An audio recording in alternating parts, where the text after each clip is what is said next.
What's good, Taurus? TT is here with another channel message. If y'all are new, welcome to our Love Nest over here on Talk Taurus Tarot. If you're returning, welcome back. Welcome back. Welcome back. Welcome back. So y'all gonna be hearing me singing for a while. I don't know what it is, but the radio station is turned all the way up, and we're gonna roll with the punches and go with it. If you aren't familiar with my channel, I'm gonna let y'all know who this message is for, so you can determine if it resonates with you or if it's meant for somebody else.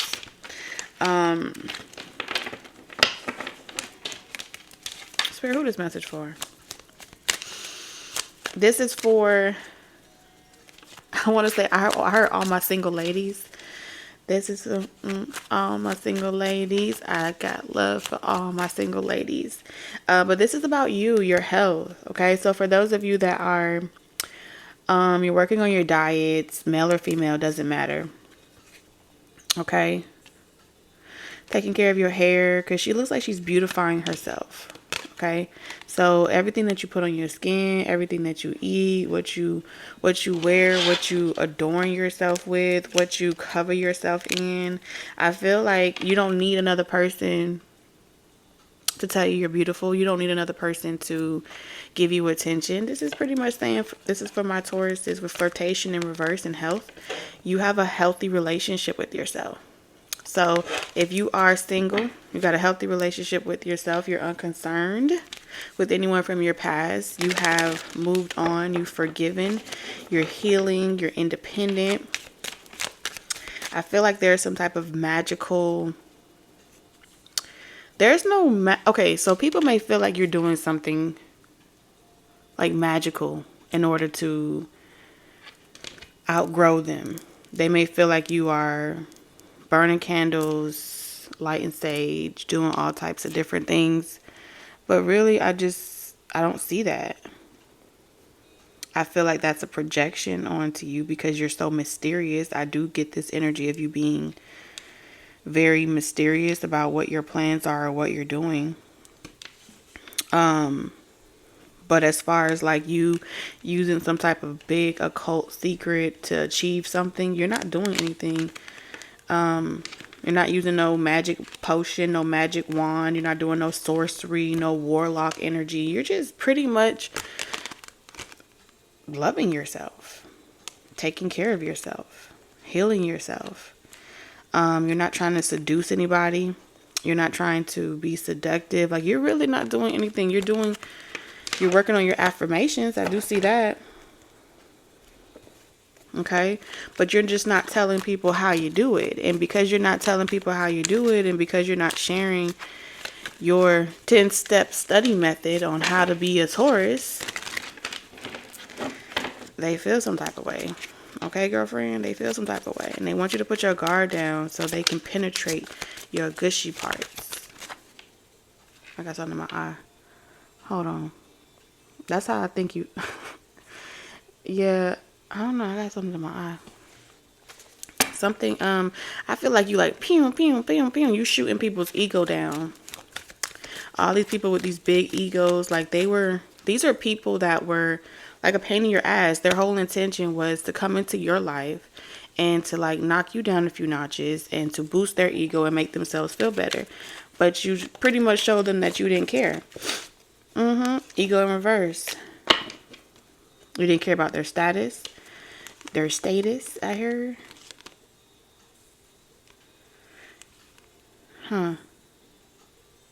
Some of you guys, hold on, I got a call coming in. Every time I get a call when I'm in the middle of doing a reading, that's just confirmation for me, because my phone be on do not disturb. So there's no reason why there should be any interruptions. But I feel like someone is, I heard snorting crack. Or you may have found out about it. This could have been someone you were dating, or you used to snort crack with somebody. Somebody used to be snoring crack. I heard that very randomly, because I heard that I saw a TikTok. Okay, Bobby and Whitney. addictions. Now, I'm not here to judge. That's not why I said that. But I did see what I see, and I know when I see something, I see it for a reason because somebody needs to hear it. So I'm not going to sit here and go back and forth about it. So take it how it resonates. All right. However, there's changes that have been made. Someone has been making changes on themselves. They're not all in their ego. They're not unhealthy. They're not trying to do things out of order. Somebody, Taurus, wanted you to go back to the way you used to do things when you lost some type of status or you lost some type of fame. Okay, so if you have like fame, status, or clout, somebody wishes you would go back to a state in your life before you had fame, before you had recognition, before you had clout, because they were able to control you better. This is also someone,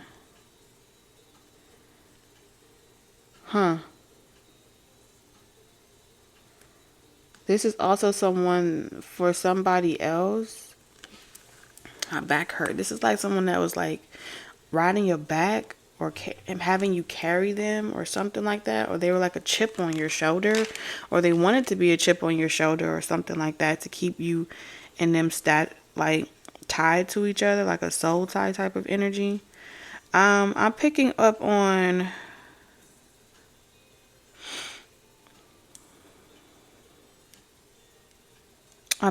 this energy where, how can I describe it? It's like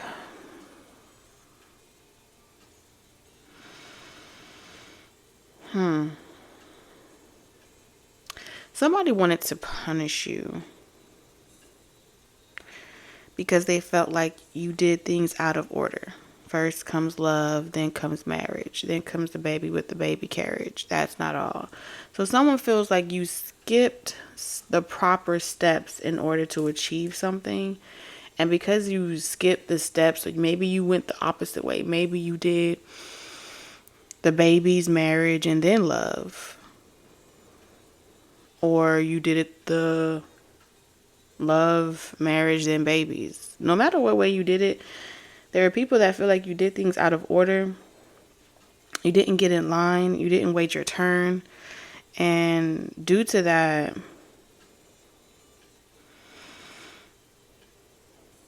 they feel like it's unfair. Like, why do you get to be victorious, Taurus? Why do you get to have it all? Why do you get to have a second chance? Why do you get to change your life? This is what I'm seeing here for you, Taurus. And it's because you're changing. That's what it's all about. Child. Who's this child spirit? So this could be revolved around a child. Or someone is acting childish. High honor. Someone thought they could trap somebody with a child. Okay, so either this happened to you, or you're aware that someone tried to trap you with a child. Because what I'm seeing here is high honor in reverse is somebody felt like I told you that whole story, like you're supposed to get married, supposed to fall in love, get married, then have children. But you didn't honor yourself. You went the opposite way. Some of y'all may have had children, got married, then want to fall in love, and now they feel like you don't deserve it because you didn't do it in order. However, this energy that they're projecting towards you, you're blocking it. I don't think you're blocking it. I feel like you just love yourself. All right, you got self-love here. Like you're moving forward. That's this person or these people. That's their full-time job now, is to watch you, stalk you. That's crazy. Somebody has made a whole lifestyle out of you are their business. What you do is their business. What you don't do is their business. We have create conscious awareness. So here's what they were trying to do. They were trying to distract you and break your focus by making you conscious of how you did things out of order. It's giving me very biblical type of shit here. Someone was trying to distract you or break your concentration, but it didn't work. because you already knew this was happening behind the scenes. You already was made aware. Yeah, new love made you aware of codependent love. All right, they want me to put that out there. You had unrequited love, you had codependent love, and you are opening up to new love, or you're promised some type of new love as a victory, overcoming these lessons during separation. Yeah. So it's like you've healed some type of past life karma with these people, and you're a leader now. You're not fated to repeat the same lessons, because I feel like they're going to be left repeating that spell. They're going to be left stuck, being unable to move. And it's like people were grabbing you by your ankles and grabbing you by your arm and trying to drag you to hell with them. And you was like, to hell with that. I ain't going back. But they were trying to drag you to hell. Taurus. What about work? Is it significant for Taurus spirit? Yeah, holding on to you. It's like, where do you think you're going, Taurus? You're not going anywhere.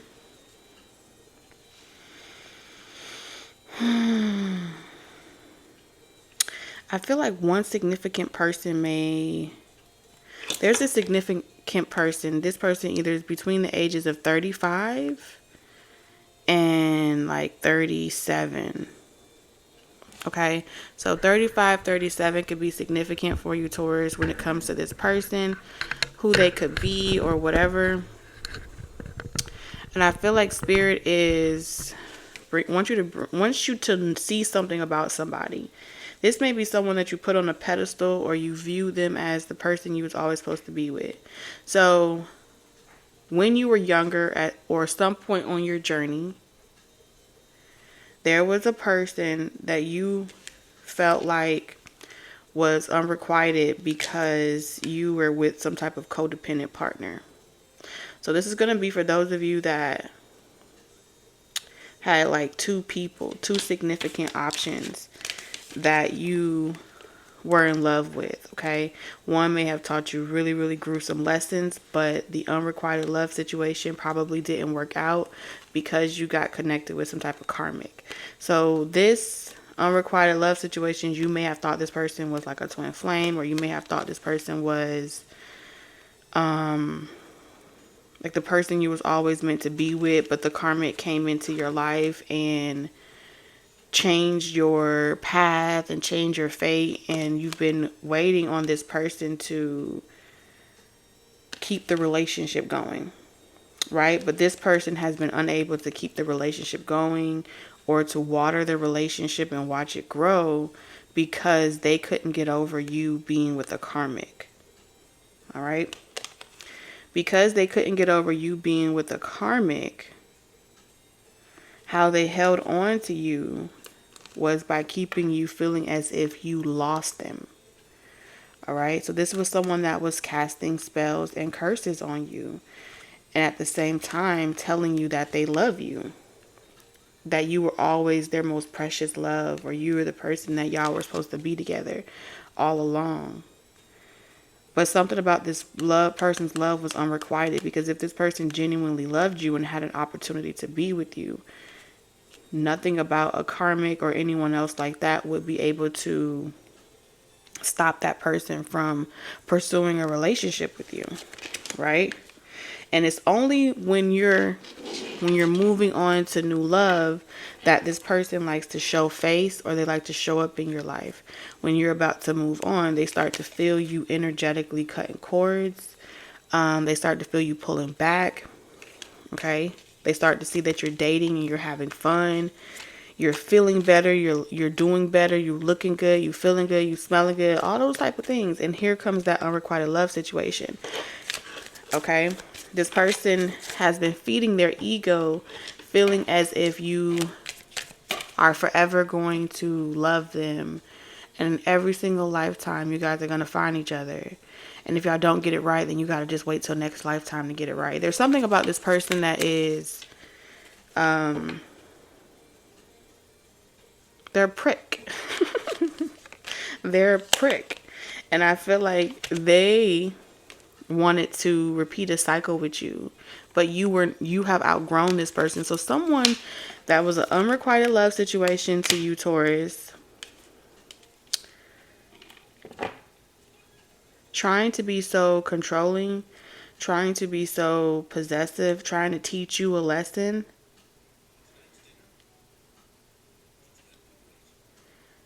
They kicked their feet up and they were like, oh yeah, I got Taurus in the bag. I'm gonna kick my feet up. Taurus ain't going nowhere. Taurus ain't gonna be able to find nobody else like me. I'm the only thing Taurus ever wanted. I'm the one that got away. So someone put themselves on a pedestal as the one that got away. And your entire life, you have gone through karmic relationship after karmic relationship, unable to love because this one unrequited love situation either broke your heart or made you feel as if their love was something you could never obtain, no matter how much you wanted them, right? And they've been kind of holding on to that curse or that hold, that stronghold that they had on you, Taurus, by pretty much saying, yeah, that person could, all they can ever do is work for the rest of their life, but no one will ever have their heart but me. That power that you relinquished at one point to this person, it was unrequited. And no matter how many people you date, how many people you talk to, this person has kind of been able to hold that under lock and key.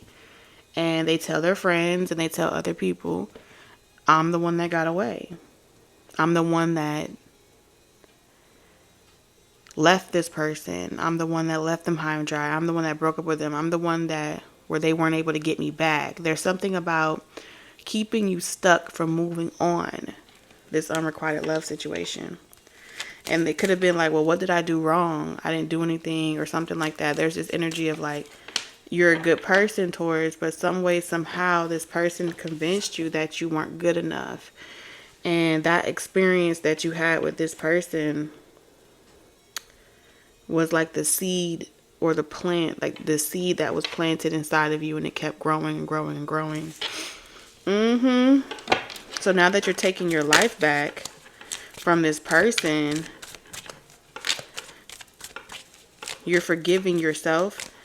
Okay, you're forgiving your heart. You're forgiving your heart. You're forgiving your kind nature. But more importantly, you're forgiving the both of you. There's not enough attraction or chemistry to keep this relationship going.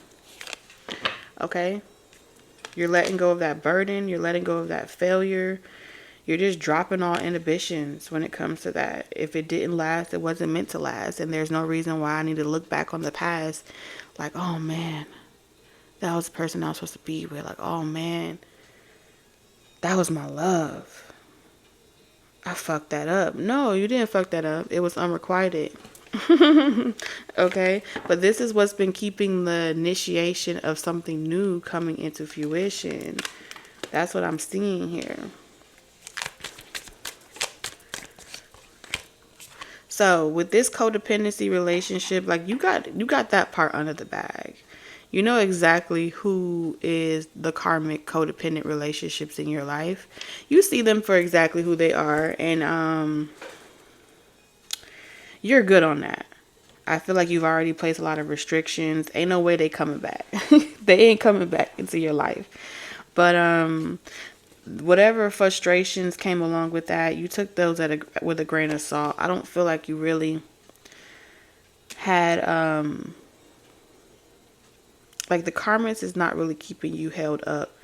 It was that unrequited love connection that didn't make sense, but it was a way for this person to stronghold you and do like reverse psychology and to, it's like energetically trap you, energetically bind you to never being able to solve this riddle. What did this person do to me? You know what I'm saying? What type of effect? Why do they have this type of effect on me? It's because their whole objective was to spell, to curse, and to block you from ever being able to move on. They could have hexed you as well. This could have happened at a very young age, okay? They could have tried to tie themselves to you, bind themselves to you. Especially if this was like someone that was like as deep as your first love when you were very young. Or something like that. Before you were old enough to like delegate and actually show up for a relationship, this person could have broken your heart before you were mature enough or adult enough. Yeah, ooh. Well, well, well. You got the 4 of Wands with new love. Well, there's a celebration or an event. What is this here? Yeah, this is... I'm telling you, these people are coming back around because you're about to meet like a true... This could be twin flame energy, and it could be someone you never even met before, or someone you never met in person. With the Chariot card and the 4 of Wands, this could be like travel plans at a distance.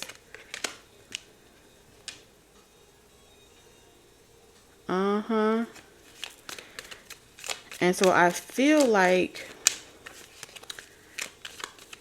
your guides have been helping you not fail this transit or something like that. You're going to get on this train or this bus or this plane, train, bus, whatever vehicle that you're getting the fuck up out of this situation or these people. Yeah, all these cards suggest that this is like at a distance or an online event. This may be meeting someone online. You may have met someone online that's intended to like build up momentum and meet in person.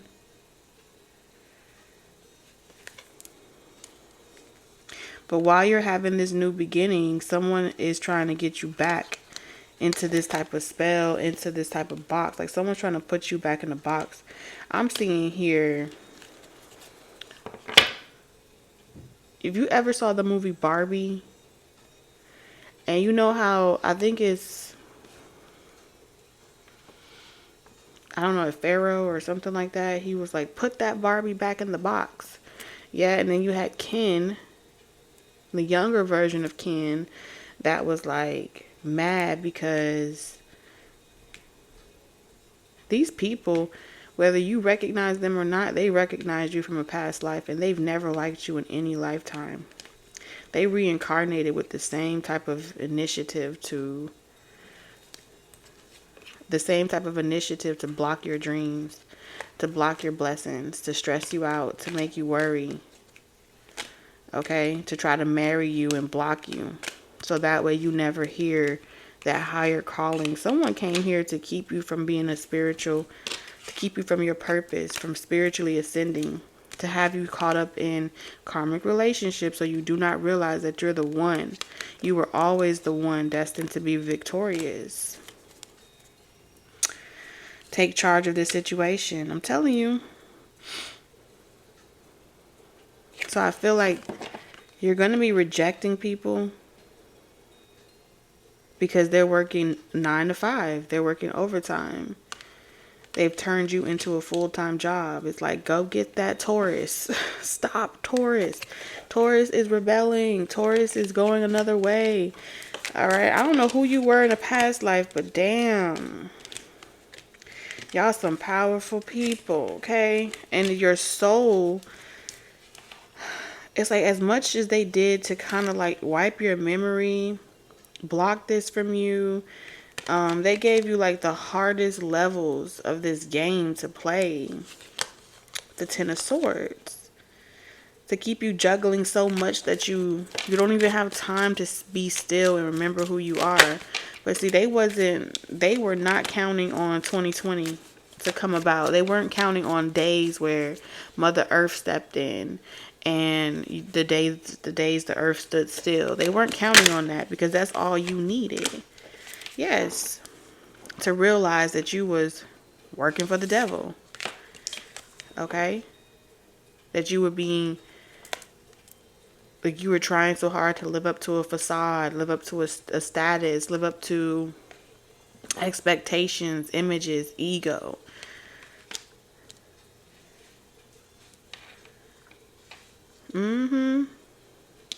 it stopped being fun. You know what I'm saying? There was this energy of like, it stopped being fun. But one of these people were assigned to you as like the final countdown, the person that you have to like defeat, because you see here she got her armor on and all the angels are helping her. So this was like you were being prepared to defeat this. So you're at that phase, whoever resonates with this, you're at that phase on your journey where Alice slays that Jabberwocky. Okay? But they kept telling her that she was always chosen to do it, and the first time she was supposed to do it, she was a lot younger, and she ran away from the task. But then she came back, but she didn't remember that she'd been there before. So I feel like they took you on this journey, Taurus, to remind you through whatever you do for work, to remind you that you've been here before and that you're aware of the shadow that you are eradicating. And it's like a slippery shrimp. It just keeps jumping and jumping and jumping and jumping storylines and jumping scenes, because it's aware that you're onto it. Yeah, it's aware that you're the wounded. It's aware that you're the victor. You're the person that was destined to eradicate depression, eradicate anxiety. All right, no matter where it's jumping off into, you have the ability to exercise dominion over these entities and to eradicate them off the face of the earth, to never be able to enter this dimension again. And you have some type of third order clearance. Yeah, code.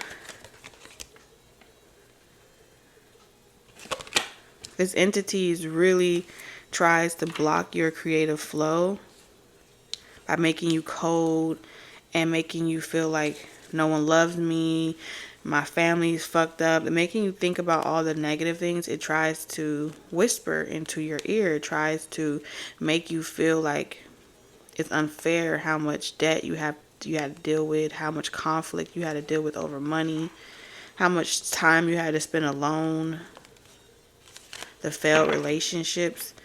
But rather than harbor that energy, I feel like many of y'all have been crying lately. You've been crying. I feel like in the past you used to do a lot of overworking in an unhealthy way, to be like a workaholic, and you would like kind of like punish yourself. Because the Nine of Wands is telling me rigorous workouts, extreme diets. This is also super disciplined, defensive, to the point where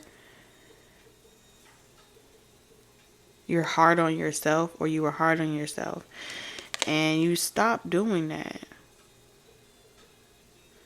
You had experienced some type of burnout. This is telling me with the wrap on his head, you had to experience like a near life death experience, some type of fatigue, burnout, push it to the limit. You were pushed to the limit. And that's where you recognize, that's where you realize that if you didn't change, this shit was going to take you out. Depression was going to take you out. Anxiety was going to take you out.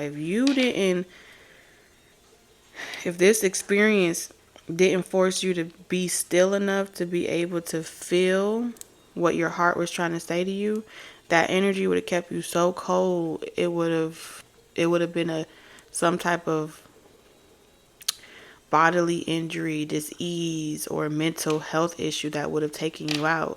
So you went to the bottom of a pit, and in that pit, I feel as if you were chosen. You were chosen for something. You were chosen to change fate. This was a change that you didn't want to make, because this change was unwelcome. You didn't want to have to do none of this shit. That's what I'm seeing here. When it comes to this purpose stuff, truthfully, like let's think vague. You really did not want to have to do none of that. whenever it started for you, but you had no choice to like step up and be a leader. So I feel like even to this day, like you may have conversations and you may do certain things, and yes, being vulnerable feels good, but every single time where you're about to step onto that platform or that stage, you go through a moment where you like, fuck, I really don't want to have to do this. But you put on a brave face and you put on a brave, a strong armor, and you show up, because I feel like the more you're witnessing how it's helping other people, the more comfortable you are with being vulnerable. And it's an inspiration now. Vulnerability has become an inspiration because you're able to witness it from a third perspective, a third party perspective.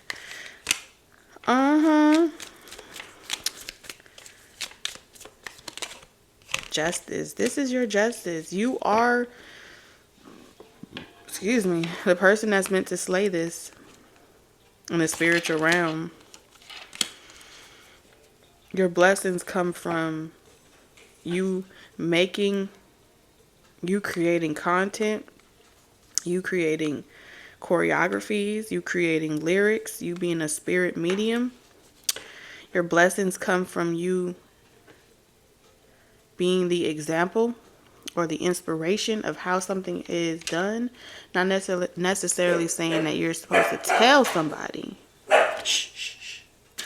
Okay, so I don't even know where I left off, but we're going to jump right back into it.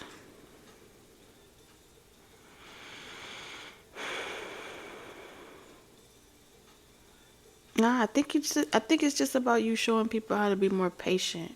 You showing people how to be more patient about their development, how to be more patient with their life, how to be more patient with their craft, and how to you don't have nowhere to go. There's nothing to rush off to and do. And I feel like that alone goes against the narrative of the patriarchal system. And in that space, you're performing miracles in your own way, in your own unique way. Because you're sharing how you overcame your fears, and it's no secret. It's not something that should be withheld from humanity. And I feel like you doing what God called you to do. So I don't know who you are, but I feel this energy, and you are loved and appreciated for all that you do. Real shit. All right, Taurus, I love y'all. I see y'all in the next one. Toodles.